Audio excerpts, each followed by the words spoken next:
Bien, continuamos con nuestra enseñanza de la noche de hoy.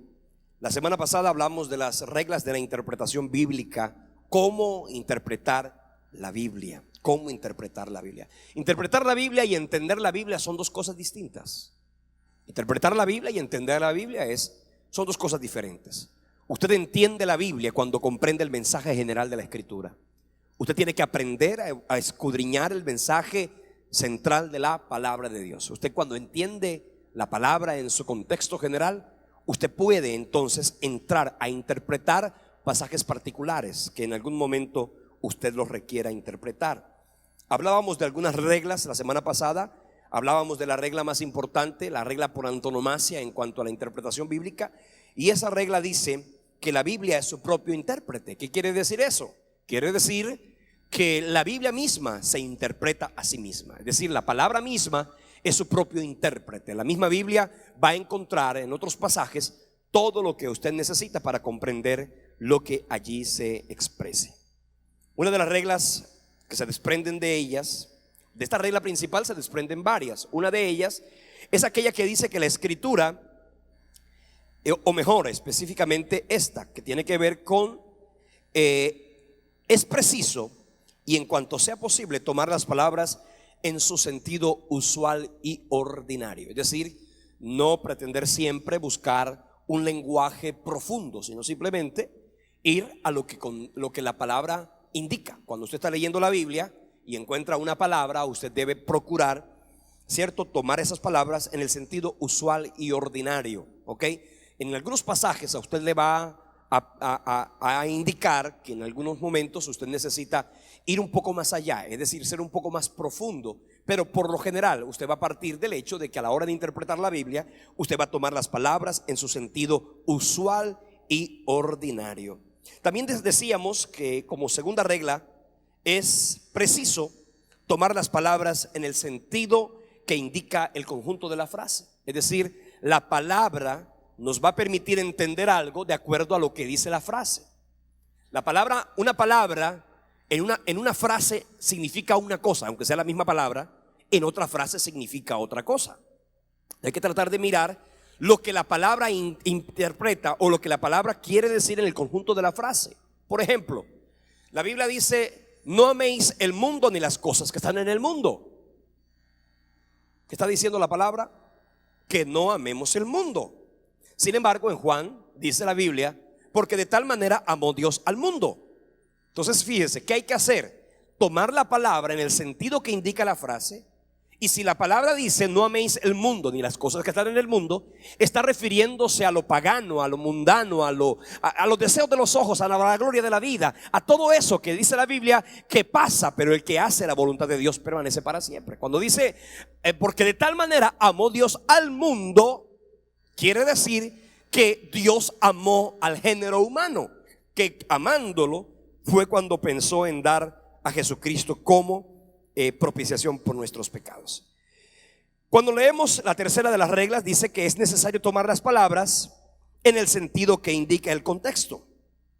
Las palabras debemos tomarlas en el sentido que indica el contexto. Es decir, vamos a tener que aprender a leer no solamente un versículo, ¿cierto?, sino a mirar los textos que le preceden y los que le suceden. Es decir, nosotros tenemos que ir al texto bíblico y mirar a qué se está refiriendo la palabra de Dios, ¿cierto? Porque no podemos tomar un versículo. Cuando hay una cita bíblica, por lo general cuando usted está leyendo un libro, cuando usted está leyendo un documento o lo que sea, por lo general los autores escriben de esos textos o de esos libros, escriben una cita bíblica que de alguna manera se toma para reforzar lo que allí se está mencionando. Sin embargo, ahí hay que tener mucho cuidado, porque a veces esa cita bíblica se puede sustraer de un contexto, porque allí puede que en ese texto signifique, a la hora de justificar o de tomarlo como una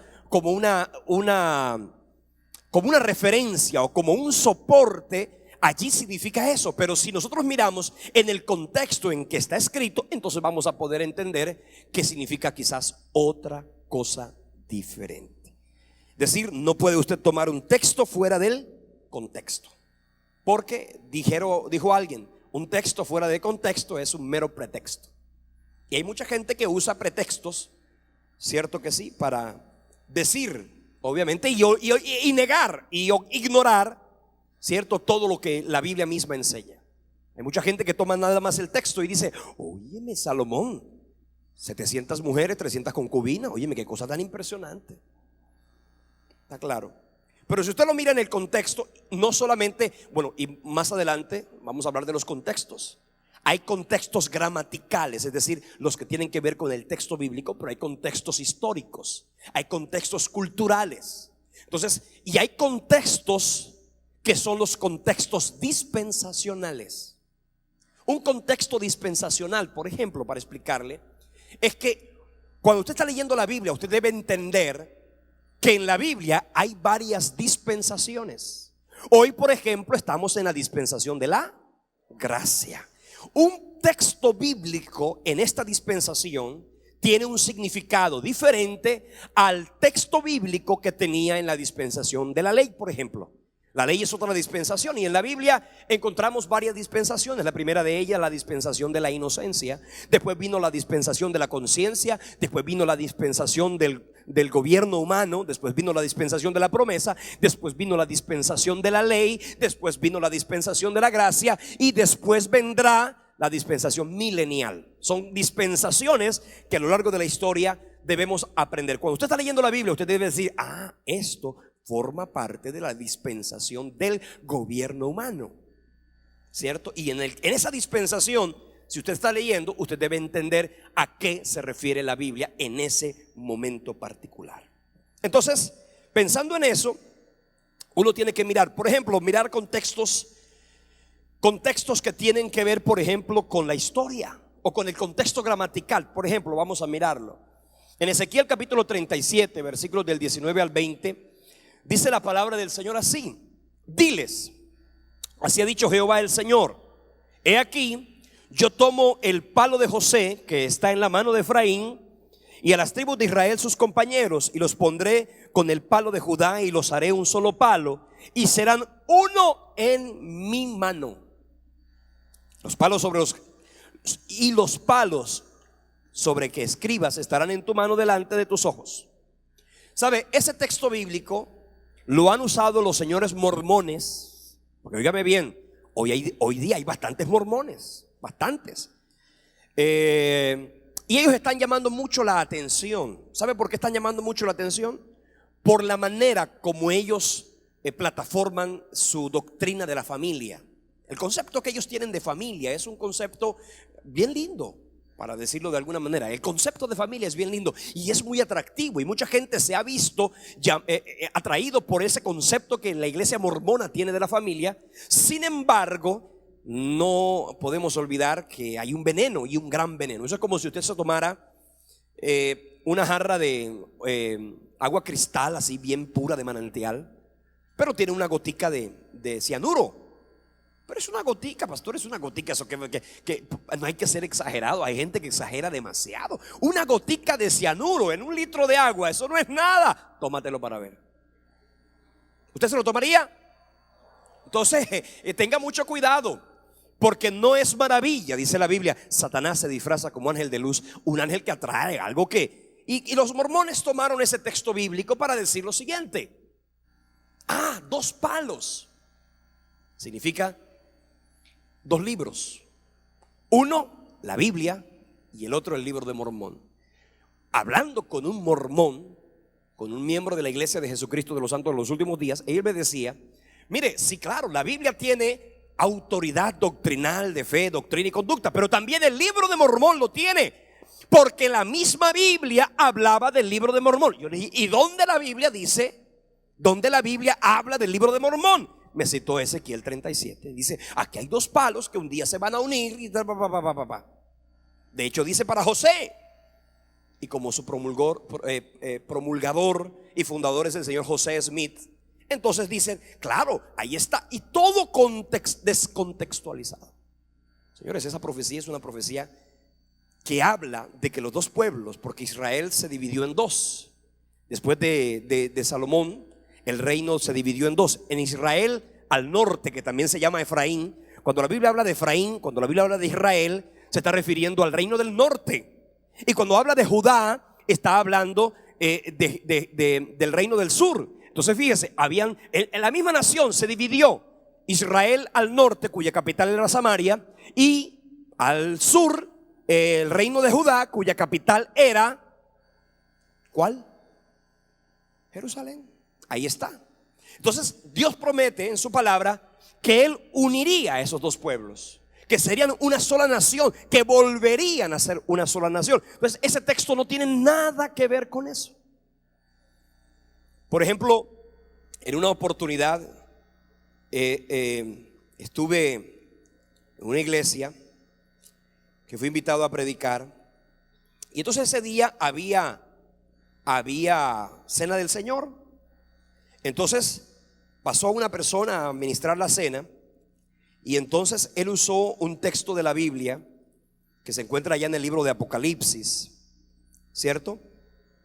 Dice, cuando la palabra de Dios dice, venid, congregaos a la gran cena de Dios. Eso está en Apocalipsis 19:17. Venid, congregaos a la gran cena de Dios. Él estaba tomando ese texto para decir, hoy es el día de la cena de Dios, vamos a participar del pan y del vino. Hermano, ahí está diciendo en el texto que esa cena no es la cena de... Eso es un llamado a las aves de rapiña en el periodo y en la batalla del Armagedón. Porque aquí está diciendo, vengan a comer la carne de los reyes, de los capitanes, de los fuertes, carne de los caballos, de los jinetes. O sea, una matazón impresionante. Eso no tiene nada que ver con la cena del Señor. Entonces fíjese, no se puede usted tomar un texto porque se va a entrar en un gran problema. Amén.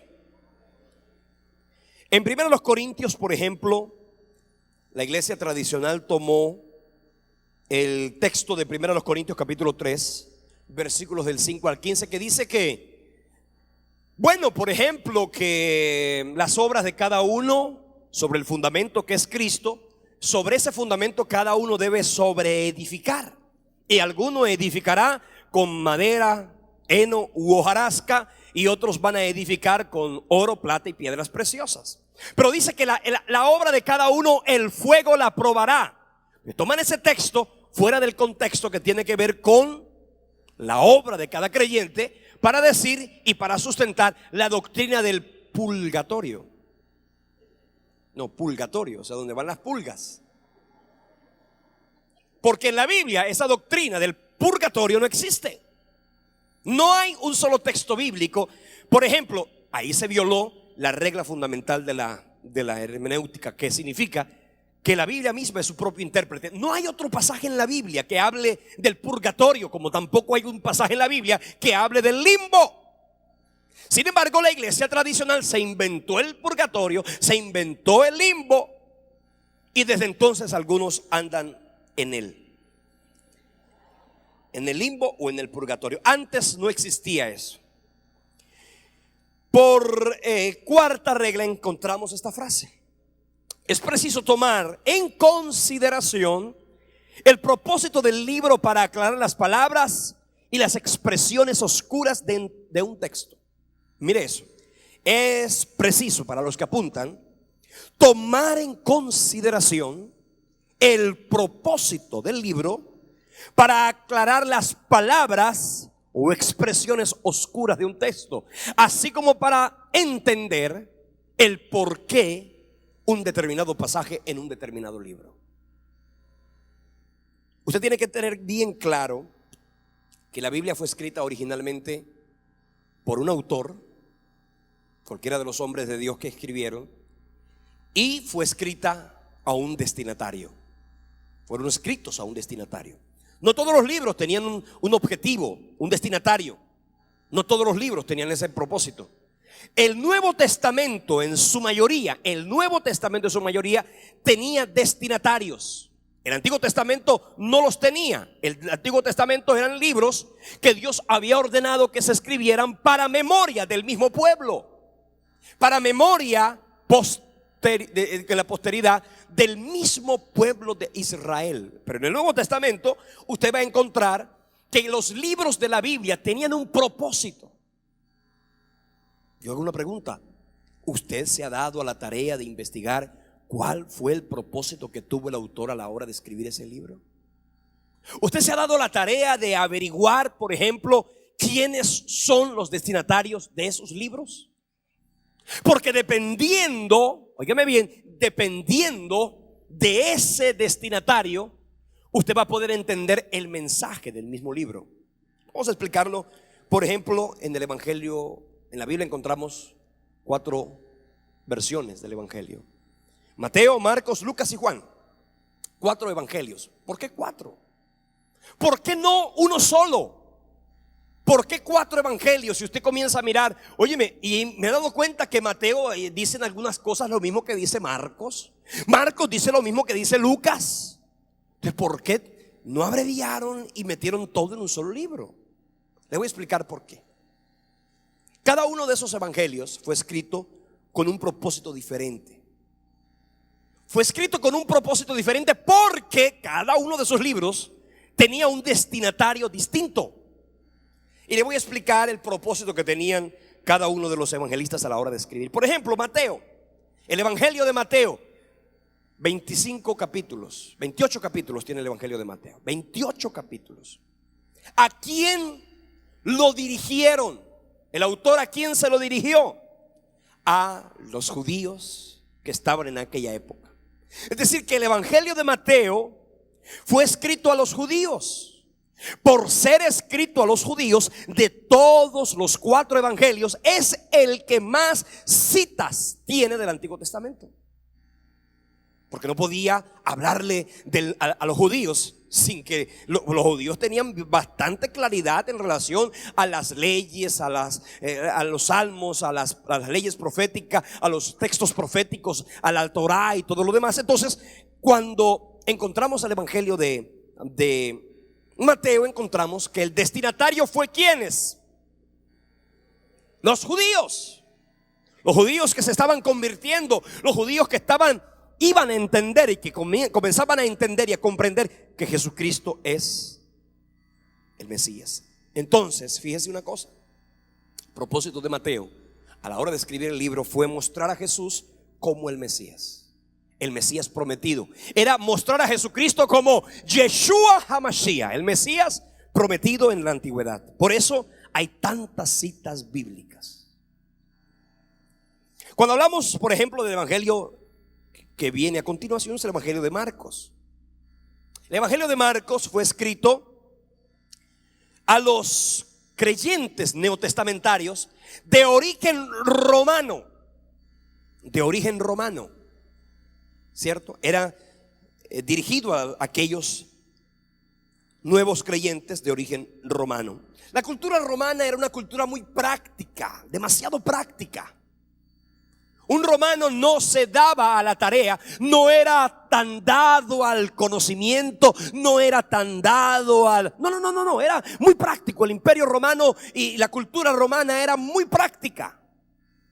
Por eso es que el Evangelio de Marcos es el más corto de todos ellos, porque fue rápido. Simplemente allí se mostró a Jesús como el siervo. En el Evangelio de Marcos vemos a Jesús como el siervo. Esto para poderlo contrarrestar con lo que ellos tenían en su criterio y en su mente en relación al César. Porque el César era el gobernante supremo, era el Kyrios. Pero Marcos pretendió mostrar a Jesús en el Evangelio como aquel que, siendo Kyrios, siendo rey y señor, era siervo. Por eso es que el Evangelio de Marcos fue tan corto. Fue muy directo en cuanto a los milagros de Jesús. En el Evangelio de Marcos no hay tantas enseñanzas de Cristo como si las hay, por ejemplo, en el Evangelio de Lucas.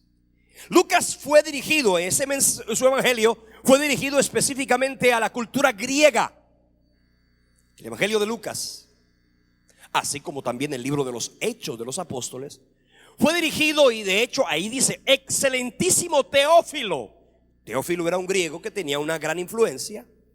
Entonces fíjese que Lucas se tomó a la tarea de hacer una investigación, de averiguar todo lo relacionado con la obra de Cristo.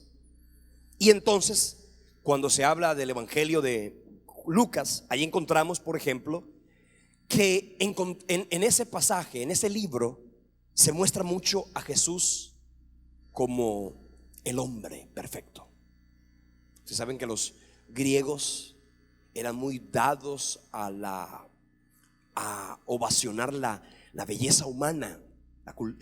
Los griegos fueron muy dados a eso. Entonces el autor del Evangelio de Lucas entonces mostró a Jesucristo como el hombre perfecto. Porque ellos buscaban, desde luego que sí, buscaban el hombre perfecto. Y el Evangelio de Lucas lo muestra. En el Evangelio de Lucas encontramos la perfecta humanidad de Jesucristo. Se le muestra como un Mesías sensible, como un Mesías que se dolía con los débiles. Ese es el Evangelio de Lucas. El Evangelio de Juan. El Evangelio de Juan fue dirigido a la nueva cristiandad, muy familiarizada, plataformada en la cultura griega. Y escúcheme bien, con un propósito. ¿Sabe por qué se escribió el Evangelio de Juan? Porque ya Juan fue el último de los evangelios. Juan fue el último de todos los evangelios. Resulta que el Evangelio de Juan se escribió cuando había una influencia gnóstica.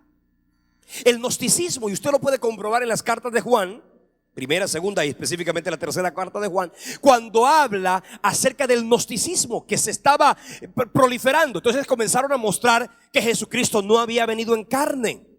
El gnosticismo hablaba y mostraba a Jesucristo simplemente como un hombre bonito, lindo, inteligente, pero le restaban su divinidad. Por eso es que Juan lo decía: aquel que niega que Jesucristo ha venido en carne, ese es el anticristo. Porque había un propósito, era contrarrestar la cultura gnóstica que se estaba gestando en aquella época. Por eso en el Evangelio de Juan, usted lo mira, allí se muestra a Jesús como ¿qué? No, como Dios. Como Dios. Fíjese que todos los evangelios tenían un propósito. Cuando usted lee el evangelio, si usted quiere ganarse a un testigo de Jehová para Cristo, póngalo a leer el Evangelio de Juan. Ahí es donde ellos tienen más dificultades. Porque en el Evangelio de Juan el escritor tenía como propósito mostrar a Jesucristo como Dios. Entonces fíjese, teniendo en cuenta eso, y ojalá no se le olvide, porque ya algunos lo apuntaron pero ya se les olvidó.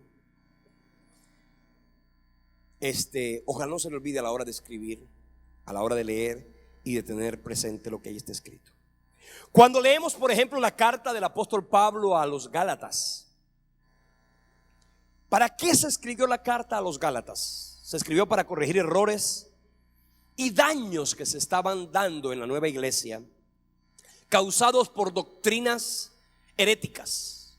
La carta a los Gálatas fue escrita con ese propósito de corregir errores, que se estaban dando, que hacían que el pueblo no judío lo estaban obligando, a muchos no judíos los estaban obligando a observar prácticas. Que eso fue una discusión neotestamentaria. En el Nuevo Testamento hubo mucha dificultad con eso. Acuérdense que Jesús llegó al pueblo de Israel, Jesucristo llegó al pueblo hebreo y Jesucristo llegó al pueblo judío. Entonces cuando Cristo fue negado, fue no reconocido por los judíos, entonces la Biblia dice que como Él vino a los suyos y los suyos no le recibieron, entonces Jesucristo envió el mensaje a todos los gentiles. Entre esos estamos nosotros. Entonces mucha gente en esa iglesia nueva comenzaron a decirle a esos nuevos creyentes: ¿sabe qué? Ok, usted no es judío, pero como ahora usted es cristiano, usted tiene que circuncidarse. Y obligaban a mucha gente a circuncidarse. Y a otros los obligaban a observar normas y cosas que tienen que ver con la ritualidad judía. ¿Sabe qué? Si usted ha visto a una persona que la conoció y de repente esa persona se volvió y que mesiánica. Yo nunca he escuchado ese término, que los mesiánicos que ahora resulta que estaban con nosotros en la iglesia y de repente comenzaron a ponerse la kipá, a usar talí, a comer las hierbas amargas, a celebrar la Pascua. Comenzaron ¿sabe qué? Mándelo a leer el libro de la carta a los Gálatas. Pablo les decía ya a los Gálatas: oiga, ustedes que ya habían creído en Cristo, ¿cómo se les ocurre volver a los rudimentos anteriores? ¿Cómo se les ocurre? ¿Sabe qué le dijo Pablo a los Gálatas? De la gracia os desligasteis cuando por la ley os queréis justificar. ¿Sabe qué le dijo? Cuidado con caer de la gracia. Entonces fíjese que la carta a los Gálatas fue escrita con ese propósito. La carta a los Hebreos, ¿quién la escribió? No se sabe. Es un libro completamente enigmático, no se sabe. Algunos dicen que fue Pablo, otros dicen que fue Apolos, otros dicen, bueno, hay tantas versiones de quién pudo haber sido el autor. Lo que sí se sabe es que debió ser un judío de altísimo conocimiento en ley. La carta a los Hebreos fue escrita con un propósito. ¿Cuál? Que aquellos judíos que se habían encontrado con Jesucristo y le habían reconocido como Señor y Salvador, como por ejemplo Pedro, Pablo y todos ellos, que eran judíos que se encontraron con Cristo, que por causa de la persecución judía estaban pretendiendo volver atrás. Estaban pretendiendo decir: oye, ¿qué tal que Jesucristo no sea el Mesías y yo esté engañado? La carta a los Hebreos fue escrita para llevarlos a ellos a que entendieran que no podían volver atrás. Porque aquel que no ha conocido a Jesucristo, aquel judío que no ha conocido a Cristo, aquel judío que jamás reconoció a Jesús como Señor y Salvador, le explicaba yo la semana pasada que sobre ellos hay un pacto de salvación que fue el mismo Dios quien lo estableció con esa nación. Por eso usted lo lee en Romanos capítulo 11.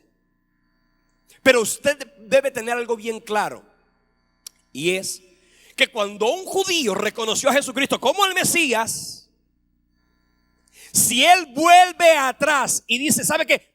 Cristo no es el Mesías, entonces dice la Biblia, que está pisoteando la sangre de Cristo, que está haciendo inmunda la sangre del pacto, que está haciendo afrenta al Espíritu de gracia, y para él ya no hay más ofrenda por su pecado, sino una horrenda expectación de juicio. Quiero decir esto, que usted que ha conocido a Cristo, usted que le ha reconocido como el Señor y Salvador de su vida, les mencionaba hace 8 días, el jueves pasado, me llamó alguien desde otro país, un miembro de la iglesia, una mujer que se congregaba en Centro Bíblico Internacional, que venía con nosotros a la iglesia, que se enamoró. Por eso es que la Biblia dice: cuidado con el amor. No os unáis en yugo desigual con los incrédulos. Porque ¿qué comunión tiene la luz con las tinieblas? ¿Y qué comunión Cristo con Belial? Ella se enamoró de un hombre dulce, cariñoso, detallista, buena gente, amable, bla, bla, bla, bla, bla. Pero judío nominal, más que judío nominal, un anticristiano. Entonces ella dice: ay, ¿será que el Señor? Porque esa es la imagen que le vende el enemigo a este tipo de personas. Debe ser que el Espíritu Santo me va a usar a mí para convertirlo a Cristo. Esto debe ser que el Espíritu de Dios el Señor me va a usar. Dios tiene un propósito con su vida y me va a usar a mí para convertirlo. Ojo, cuidado. Tenga mucho cuidado. Mujeres, jovencitas y también jovencitos. Puede ser muy bonita y puede ser muy atractivo, pero si no tiene a Cristo en su corazón, es para ti un yugo desigual. Literalmente así.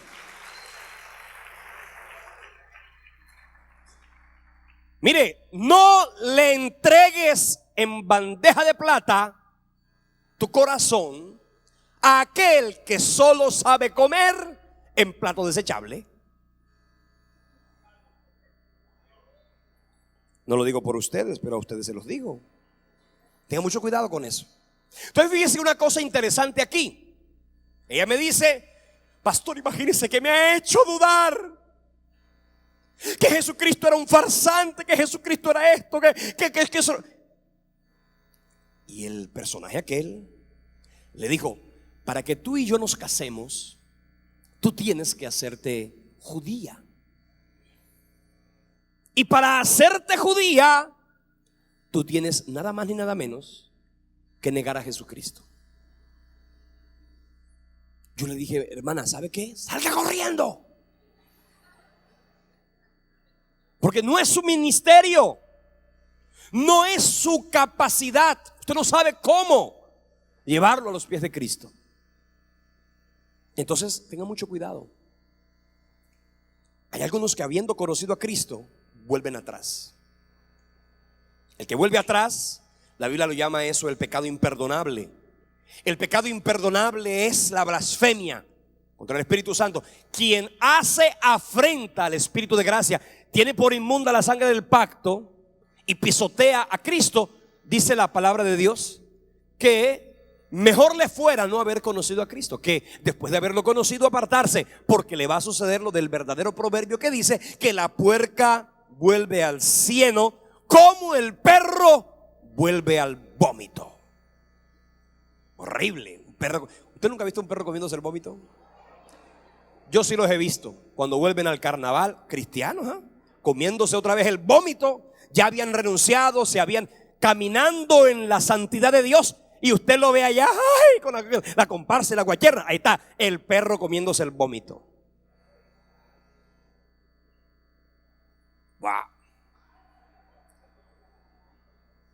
Y la puerca lavada, bañadita y perfumada, que se va al barrial. ¿Por qué? Porque no tuvo un verdadero encuentro con Jesucristo. Entonces, hermanos, tenga mucho cuidado. Mire, hay gente que dice que, por ejemplo, Romanos 3:28, ¿qué dice Romanos 3:28? Concluimos pues que el hombre es justificado por fe sin las obras de la ley. Así dice Romanos 3:28. En Santiago 2:24, mira lo que dice: ¿acaso el hombre es justificado por las obras y no solamente por la fe? Dice, perdón, ahí no hay una pregunta. El hombre es justificado por las obras y no solamente por la fe. Si usted lee esos dos textos, usted termina diciendo: ahí hay una contradicción. Y de hecho, déjeme decirle, muchos consideran que Santiago contradijo a Pablo y Pablo contradijo a Santiago, pero no es verdad. Si usted lo mira así, fuera del contexto y del propósito, usted se va a dar cuenta de que indudablemente son dos textos que se contradicen. Solamente el texto, pero si usted mira lo que le estoy diciendo, es el propósito del libro, usted va a encontrar que la carta a los romanos se escribió para contrarrestar a aquellos que confiaban en la justificación por las obras de la ley. Es decir, gente que decía: yo tengo que justificarme, tengo que cumplir la ley, tengo que cumplir la ley. Entonces Pablo les escribió y les dijo: muchachos, Cristo cumplió la ley. Mientras que Santiago, cuando escribió, escribió su carta para contrarrestar esa fe imaginaria que había llevado a las iglesias a abandonar y rechazar las buenas obras. Como ellos decían, simplemente no hay que obrar porque no es necesario, porque yo soy salvo, porque punto y punto y punto. Entonces Santiago dijo: si ustedes dicen que haber sido justificados por la fe, quiero decirles, si la fe sin obras es muerta. ¿Por qué? Porque Santiago lo que está diciendo es: las obras muestran la fe que hay en tu corazón. Así de sencillo. No es que las obras salvan, pero es que las obras demuestran que usted es salvo. Mire, si usted lee Efesios capítulo 2, versículos del 8 al 10, ahí lo dice claramente, para que se dé cuenta cómo Pablo lo explicó. Efesios 2, del 8 al 10.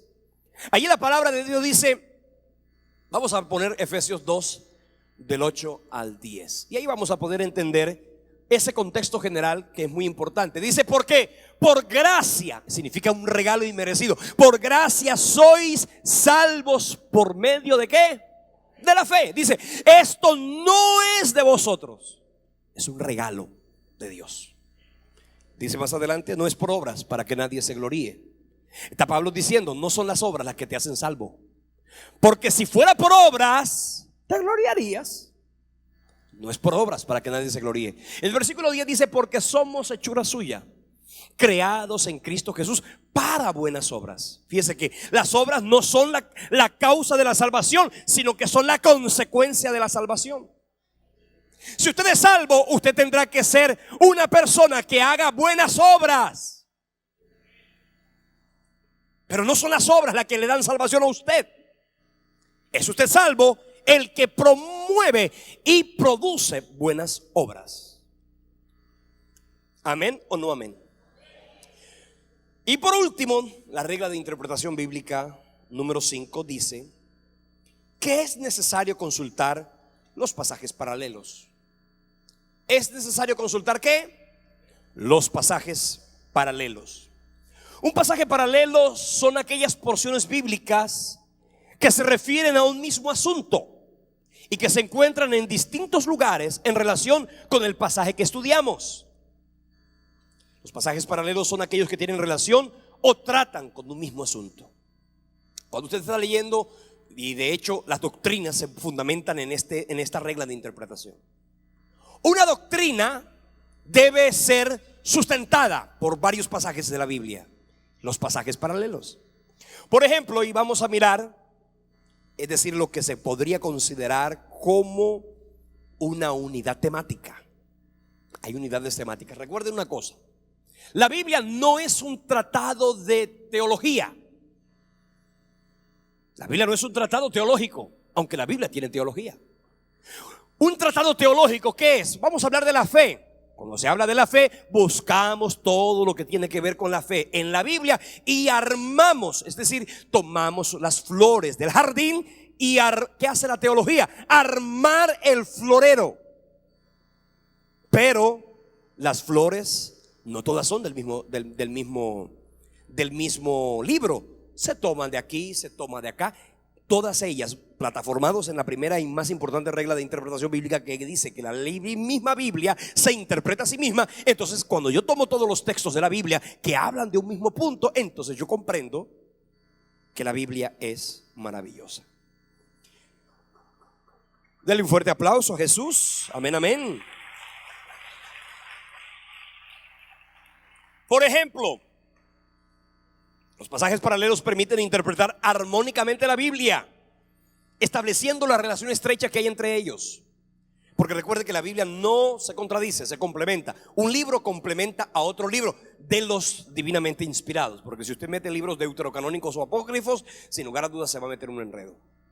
Los pasajes paralelos nos permiten conocer un asunto bíblico de manera global, total y completa. Los pasajes paralelos nos ayudan a resolver alguna duda o una aparente contradicción entre el contenido de varios relatos de un mismo asunto. Por ejemplo, hablemos de idolatría. La idolatría, postrarse ante imágenes. Resulta que en esa doctrina, en contra de la idolatría, usted puede encontrar pasajes maravillosos que todos juntos le permiten a usted organizar un pensamiento. Deuteronomio capítulo 20, versículos del 1 al 6. Usted tiene gente que le gusta mucho la idolatría. Apunte estos versículos que le van a ayudar un poco. Primero para que usted los entienda, luego para que con amor y ternura los pueda explicar. Deuteronomio capítulo 20, versículos del 1 al 5, ahí dice: no te harás imagen ni ninguna semejanza de lo que esté arriba en el cielo, en la tierra, debajo de la tierra. No te inclinarás a ellas, no te postrarás, no las honrarás, porque yo soy Jehová, tu Dios fuerte y celoso, que visito la maldad de los padres sobre los hijos de la tercera y cuarta generación, de los que me aborrecen y hago misericordia a millares de los que guarden mi palabra. Usted lo lee en la palabra sin ningún problema. En el Salmo 115, usted va a leer desde el versículo 3 al versículo 8 esa expresión donde el salmista casi que se mofa de los ídolos, diciendo: tienen ojos y no ven, tienen boca y no hablan, tienen pies y no caminan, semejantes a ellos son los que lo hacen. Y comienza el salmista a decirle: ¿sabe que es insensato creer en los ídolos? Totalmente. Así sea que hablen. Hoy día se habla mucho de la cultura iconoclasta. ¿Qué es la cultura iconoclasta? Aquella que busca, oye, vamos a recordar a Pedro, vamos a recordar a Pablo, vamos a recordar a Abraham, vamos a recordar a María, vamos a recordar a fulano o a fulana, y los vamos a hacer un icono. Y lo vamos a hacer como para verlos allí, para acordarnos como una estatua, como una escultura.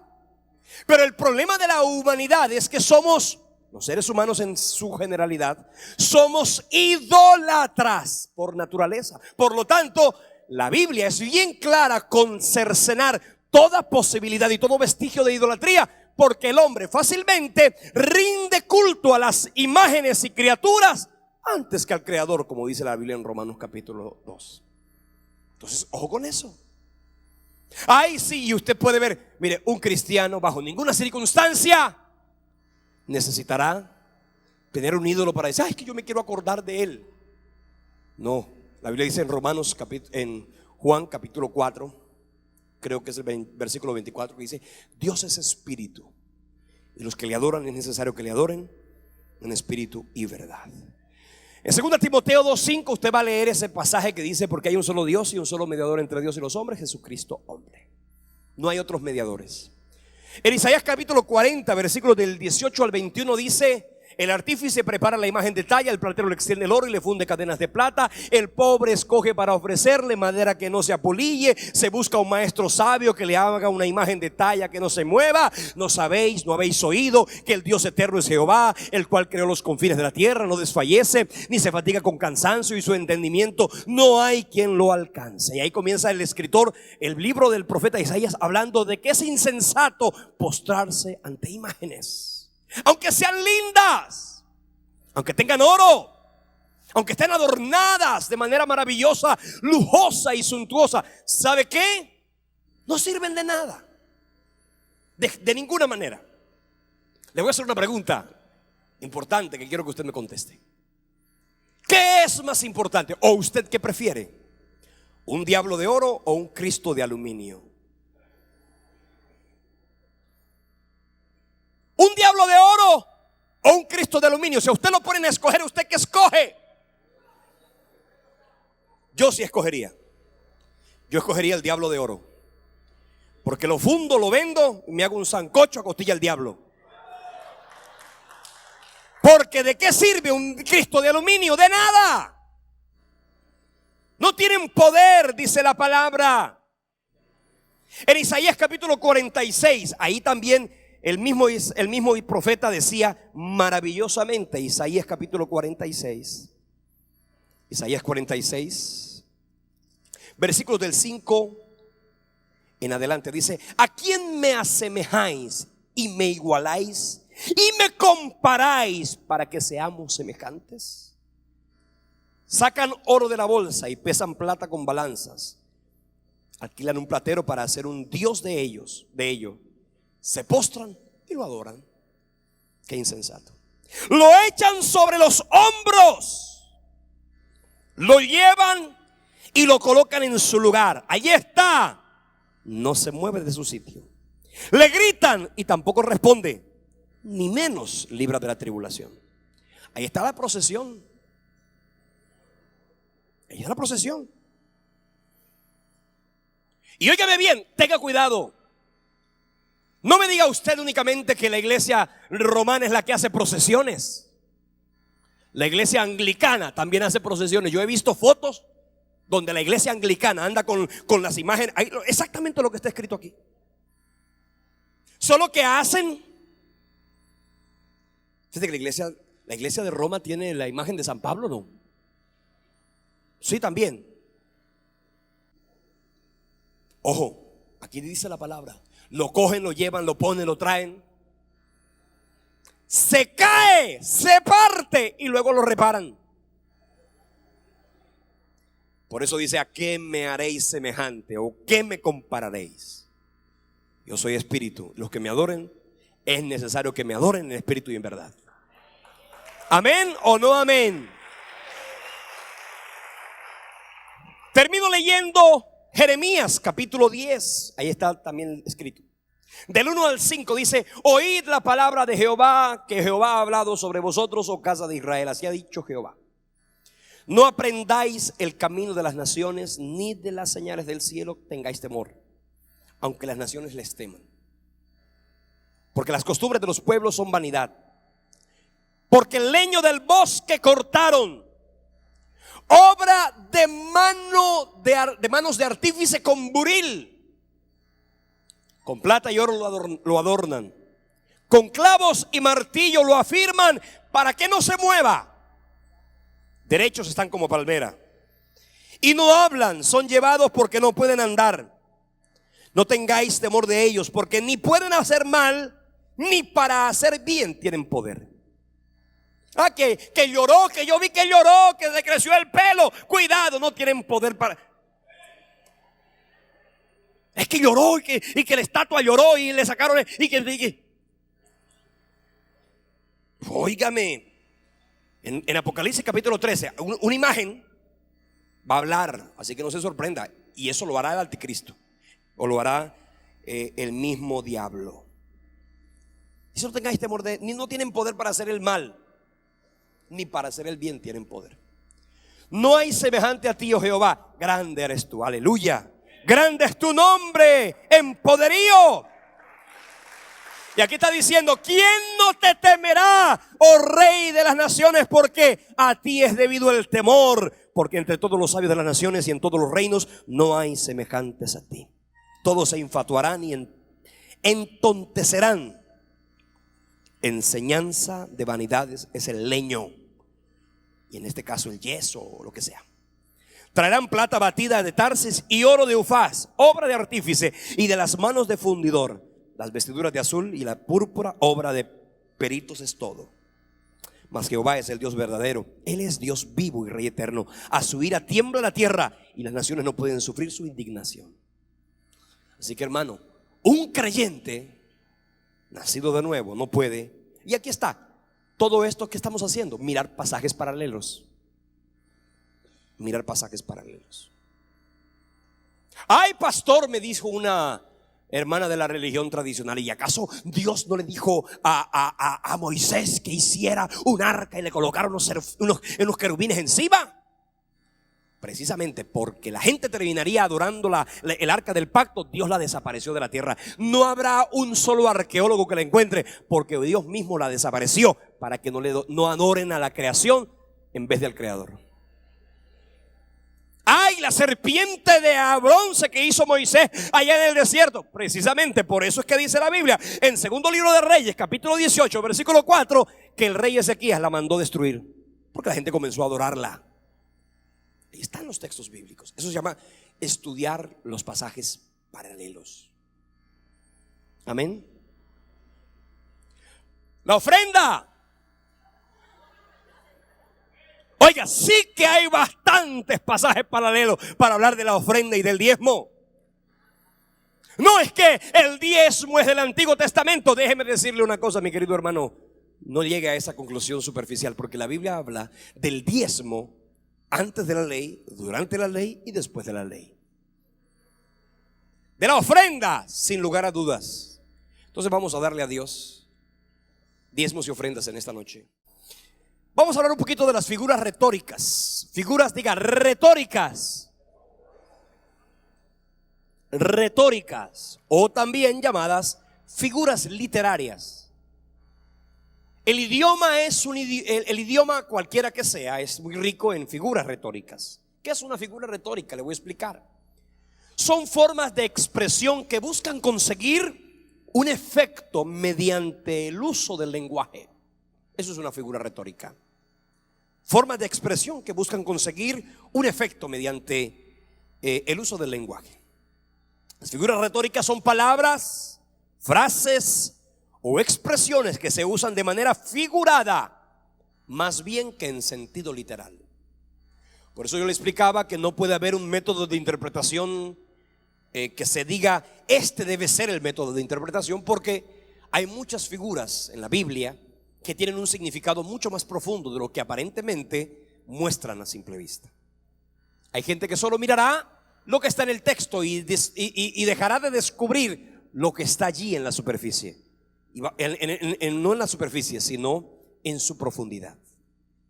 En la interpretación bíblica es muy importante reconocer el uso del lenguaje figurado. Por ejemplo, en la nueva iglesia, en el nuevo periodo de la gracia, hubo una palabra que se gestó una expresión que se gestó con mucha controversia, y fue aquella del pan y del vino. Del pan y del vino. Y mucha gente tomó ese texto para literalmente creer que Cristo otra vez sería crucificado y sacrificado. Obviamente es una figura literaria o una figura retórica que hay que saberla interpretar, porque de lo contrario vamos a caer en errores. No podemos ser literales en algunas cosas, porque si somos literales en lo que la Biblia habla, hay cosas que definitivamente no podemos, aunque hay cosas que son literales, cierto que sí, pero hay otras cosas que no lo son. ¿Qué tiene usted que hacer cuando se encuentra en la Biblia, en el estudio? Porque hay mucha gente que es muy dada, por ejemplo, a tener interpretaciones. Tienen un sueño. ¡Ay! Soñé con que se me cayó una muela. Llega el otro y le dice: es que se te va a morir alguien. Soñé con que había aguas turbulentas. Eso significa esto y esto y esto. Óigame bien. Los sueños tienen interpretación, sin lugar a dudas. Pero esa interpretación la da el mismo Dios. El mismo Dios da la interpretación. Mire, hay gente que usa el libro de los sueños de Walter Mercado para interpretarle los sueños a los hermanos de la iglesia. Y no solamente Walter Mercado, de esos hay muchos. Janín, una señora una bruja bien bonita en la mañana de muy buenos días, barranquillera o costeña, yo no sé dónde es. ¿Sí? Y entonces la gente no. Por supuesto que Dios tiene un mensaje que darle a su pueblo, pero el mensaje más importante lo va a encontrar en la palabra de Dios. No se mueva por los sueños. Oiga, denle un fuerte aplauso, que estoy diciendo algo importante. Es para el rey. No se mueva por sueños. No se mueva por sueños. No se mueva por sueños. Por supuesto que Dios puede hablarle al corazón, pero mire, cuando usted tenga un sueño, hable con el Señor. Y que sea el mismo Dios quien le hable a su corazón. No se ponga a preguntarle: oye, soñé con esto. A ver, ¿quién te interpreta el sueño? Porque llegarán 4 y 5 y 6 interpretaciones distintas. Óigame bien. Cuando usted está en un lenguaje figurado dentro de la Biblia, debe comprobar primero que el autor está en efecto empleando un lenguaje figurado. En segundo lugar, tiene que identificar el tipo de lenguaje que el autor está usando, porque hay varias figuras literarias o retóricas. Y tercero, seguir las pautas pertinentes para la interpretación de lo que el autor quiso decir mediante su uso en esa figura retórica en particular. Vamos a hablar de las figuras retóricas. Y hay muchas, pero voy a hablarles de algunas. Por ejemplo, la metáfora. Diga conmigo: metáfora. La palabra metáfora, la palabra metos, tiene que ver con el más allá. No estoy hablando del espiritismo, ¿cierto? Que los espíritus chocarreros, no. Estoy hablando de que algo metáfora, es decir, fora viene de palabra. Metáfora, es decir, algo que va más allá de la palabra. Usted tiene que ir a entender eso. Es una figura retórica que busca relacionar objetos u hechos, caracterizándose uno con lo que es propio del otro. Por ejemplo, le voy a explicar. La Biblia lo dice: yo soy la puerta. Eso es una figura retórica que se llama metáfora. Yo soy la puerta. Obviamente estamos diciendo que Jesús está diciendo: lo que una puerta es para alguien, yo lo soy para ustedes. El que por mí entrare, entrará y hallará pastos y todo lo demás. Yo soy el camino. Yo soy la vid verdadera. Vosotros sois los pámpanos. Es decir, que se está comparando lo uno con lo otro. este es mi cuerpo. Eso es una figura, una metáfora. Él está diciendo, este es mi cuerpo, esta es mi sangre. Lo que está diciendo entonces es que como el pan alimenta el alma, el cuerpo, él mismo es quien alimenta al hombre. De hecho dice, yo soy el pan de vida que descendió del cielo. Y así lo podemos mirar. Por ejemplo, Jesús es mi roca, en Salmo 71:3. Sé para mí una roca de refugio a donde yo recurra continuamente. Tú has dado mandamiento para salvarme, porque tú eres mi roca y mi fortaleza. Está diciendo el Señor entonces que ahí roca está refiriéndose a refugio, está refiriéndose a seguridad, está refiriéndose a protección. Y eso es lo que Cristo es para nosotros. Yo soy la puerta. Y hay que comenzar a interpretar, ¿cierto?, lo que la palabra indica específicamente. Hay otra palabra, otra figura retórica que es la sinécdoque. Yo no sé si usted pone esa palabra, hermana, para que algunos la sepan escribir. Sinécdoque. ¿Qué significa o qué es el sinécdoque? Esto escúcheme bien, no es exclusivo de la Biblia.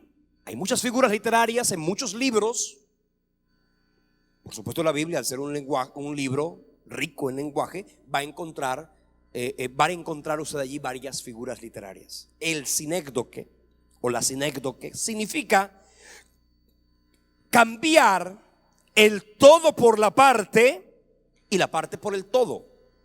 El todo por la parte y la parte por el todo. ¿Qué quiere decir eso? Cuando se dice, por ejemplo, el hombre es mortal. Cuando dice el hombre, ese hombre, eso es una figura literaria, una figura retórica, donde dice el hombre. Cuando dice el hombre es mortal, está diciendo los seres humanos son mortales, pero está diciendo el hombre. Eso es una figura literaria.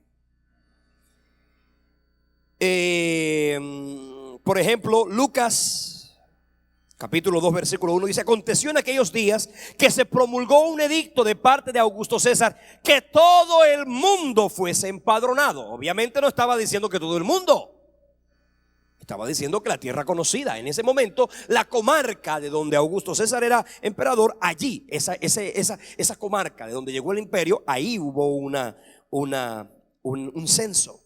Así que se está tomando el todo por la parte o la parte por el todo.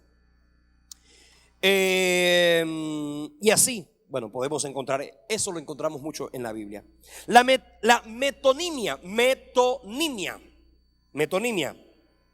es decir, tiene mucho que ver con la metáfora. Metáfora también va, esa palabra meto y meta significa más allá. Entonces la palabra metonimia significa más allá del nombre, es decir, más allá de lo que aparenta ser. Se emplea esta figura cuando se pone el concepto. Por ejemplo, miren esto. Cuando Jesús dice en Lucas capítulo 16 versículo 29: a Moisés y a los profetas tienen que los oigan. Usted, esa parábola del rico y Lázaro, ¿usted se acuerda la historia? Entonces el rico le dijo: ay, deja que yo vaya, por favor, yo quiero volver, quiero ir a hablarle y todo. ¿Sabes qué? Un momentico, ¿y para qué? No puedes volver para allá, ellos no pueden venir para acá. Ay, entonces ¿quién les va a predicar? A Moisés y a los profetas tienen. Obviamente Moisés ya se había muerto, los profetas también. Lo que está diciendo la Biblia es: óyeme, que ellos tienen los escritos de Moisés y los escritos proféticos, que los lean, que allí hay testimonio de la vida eterna. Cuando hablamos de la metonimia, estamos hablando, por ejemplo, de lo que va más allá. Le explicaba yo lo que tiene que ver con la sangre de Cristo. Eso es una metonimia, que tiene que ver con eso. Metonimia tiene que ver con metáfora. Hay una relación entre metonimia y metáfora, ¿ok? Cuando hablamos de la sangre de Cristo, no es la sangre literal de Cristo, sino la obra redentora de Jesucristo en la cruz del Calvario. La prosopopeya, hay mucha gente que le gusta la prosopopeya. Prosopopeya. ¿Qué es la prosopopeya? Es cuando se personifican cosas inanimadas, atribuyéndoseles hechos o acciones humanas. Por ejemplo, cuando Pablo le habla a la muerte y le dice: ¿dónde está, oh muerte, tu aguijón? ¿Dónde, oh sepulcro, tu victoria? Pablo está hablando de la muerte, pero por supuesto que la muerte no es una persona para hablar ni para oír. Y ahí está hablando la Biblia de eso. Eso es la prosopopeya. La ironía. En la Biblia hay ironía. Hay mucha gente que es irónica, pero en la Biblia también hay ironía. La ironía es la expresión, es cuando se expresa todo lo contrario a lo que queremos decir, resaltando siempre el sentido verdadero. Entonces la ironía es esta, por ejemplo, 1 Corintios capítulo 15, versículo 32 al 33 dice: si como hombre batallé en Éfeso contra fieras, ¿qué me aprovecha? Entonces fíjese, la ironía es eso. Mira lo que dice aquí. Si no hay resurrección de los muertos, entonces Pablo dijo: comamos y bebamos, que mañana moriremos. Pablo no estaba diciendo que coman y beban, que mañana se van a morir. Y mucha gente que toma ese texto de la Biblia dice: de todas maneras me voy a morir. Vamos a comer, nos vamos a beber, porque quién sabe si llegue el mañana y están todos gordos ahí por andar tomando textualmente lo que dijo Pablo. No, él está diciendo: no, señor. De ninguna manera. Pablo estaba confrontando de forma irónica a aquellos que dudaban de la resurrección de los muertos. Pues si eso fuera cierto, no importaría nada, bastarían con comer, beber y tener una vida sin preocupaciones morales ni espirituales. En el texto bíblico obviamente encontramos que Pablo estaba haciendo referencia no a ese concepto, sino a otro completamente diferente. La hipérbole. Hipérbole. ¿Qué es hipérbole? Hay gente que es exagerada. Por supuesto, exagerados. Te he dicho 1000 veces que no seas exagerado. Increíble, ¿eh? La palabra hipérbole significa sobre, por encima. La palabra parole, que tiene que ver con la palabra, es decir, por encima de las palabras. Es la exageración sin llegar a la mentira. Porque hay gente que dice: ¿y cuántos habían? No, yo me imagino que habían como unos 500. Habían como 150. Es muy exagerada. La gente anda diciendo: mire, así. ¿Cuántos? 5. Eso es exagerado, hipérbole. La gente está diciendo así, la gente está hablando. ¿Cuánta gente no utiliza esa expresión? Oye, por ahí la gente dice. He escuchado a 2 o a 3.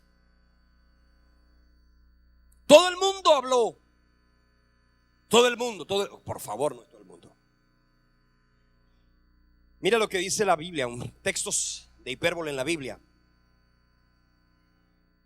Mira, el mismo Juan fue hiperbólico en su escritura. Y hay también otras, Juan 21, 25. Y hay también otras muchas cosas que hizo Jesús, las cuales si se escribieran una por una, pienso que ni aún en todo el mundo cabrían los libros que se habrían de que. Vaya, por favor. Lo que le está diciendo es: Jesús hizo mucho más que lo que está aquí escrito. Es una figura literaria. El símil. Y con esto terminamos por hoy. Para la próxima semana, dar lugar. La próxima semana vamos a hablar de las figuras literarias más complejas. La alegoría, por ejemplo. La tipología, el tipo. La simbología. La próxima semana vamos a hablar de eso. Traiga un invitado. Si usted ha venido, ¿cuántos se han edificado los miércoles? A ver, levante la mano. Oiga, comparta, no se quede usted comiendo. Hay algunos que ya están gorditos espiritualmente, ¿me entiendes? Pero son solo ellos. Tráigase a alguien y diga: venga para que aprenda, estudie la palabra del Señor. El símil, entonces, ¿qué es? Es una comparación formal que por lo general va precedida con la conjunción ¿cómo? Mire esto. No es mi palabra como fuego, dice Jehová, y como martillo que quebranta la piedra. Así que la palabra no es un martillo, pero dice es como un martillo que quebranta la roca. La roca es el corazón. Entonces la palabra que quebranta la roca, la palabra de Dios quebranta el corazón más duro. Es como un martillo. Por eso predica la palabra. Usted simplemente declare la palabra, proclame la palabra, declare la palabra, proclame la palabra, que mientras usted declara y proclama la palabra, esa palabra comienza a taladrar, a taladrar, a taladrar, y aquel que hoy se rió de tu fe, el que se burló de ti, el que te criticó, mañana el Señor lo va a quebrantar de tal manera que va a venir también a los pies de Jesucristo. Dice Jesucristo: Jerusalén, Jerusalén, que matas a los profetas, que apedreas a los que te son enviados. ¿Cuántas veces quise juntar a tus hijos como la gallina junta sus polluelos debajo de sus alas y no quisiste? Es como la gallina. Es decir, está hablando, hay que una similitud, una comparación.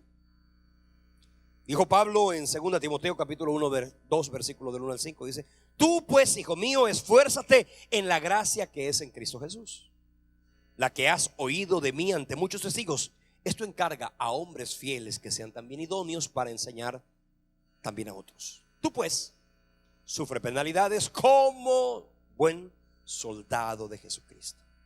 Ninguno que milita se enreda en los negocios de la vida a fin de agradar a aquel que lo tomó por soldado. Y el que lucha como atleta no es coronado, dice, sino lucha legítimamente. Entonces fíjese que aquí hay un símil. Lo que significa, ojo con eso, lo que significa esto, como el soldado, así debemos ser nosotros. Como el atleta, son símbolos y figuras, son figuras literarias que se han de utilizar con ese sentido.